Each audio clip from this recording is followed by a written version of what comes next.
ഞങ്ങൾ ഇന്നൊരു സ്റ്റേക്കേഷന് പോകാൻ തീരുമാനിച്ചു. ഒരുപാട് ദിവസം കൂടിയാണ് ഞങ്ങൾ കാണുന്നത്. ഏകദേശം ഒരു 15 ദിവസം കഴിഞ്ഞു.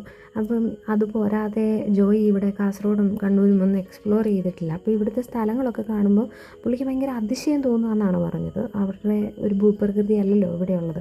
അപ്പോൾ ഒരുപാട് നേരം ഡ്രൈവ് ചെയ്താണ് എത്തിയത്. ഞങ്ങൾ ഉച്ചയ്ക്കാണ് ഇറങ്ങിയത്. പിന്നെ പയ്യാമ്പലം ബീച്ചിൽ പോയി അവിടെ നിന്നൊരു ചായ കുടിച്ച് കൃഷ്ണ ബീച്ച് റിസോർട്ടിലെത്തി കേട്ടോ. എന്ത് നന്നായിട്ട് മെയിൻറ്റെയിൻ ചെയ്തിരിക്കുന്നൊരു പ്രോപ്പർട്ടിയാണെന്നോ. നല്ല ഗ്രീനറി ഉണ്ട്, ഒരുപാട് സ്റ്റാച്യൂസ് ഉണ്ട്. ഞങ്ങളതെല്ലാം ചുറ്റും നടന്ന് കണ്ടു കേട്ടോ. ഒത്തിരി നേരം കടന്നു കാണാനുള്ളതുണ്ടായിരുന്നു. അപ്പോൾ അവിടെയെല്ലാം നടന്ന് എക്സ്പ്ലോർ ചെയ്തു. ഞങ്ങൾക്ക് നല്ലപോലെ ഇഷ്ടപ്പെട്ടു. അതുപോലെ തന്നെ ഞങ്ങൾ ഇതിൻ്റെ ഉള്ളിൽ കയറി.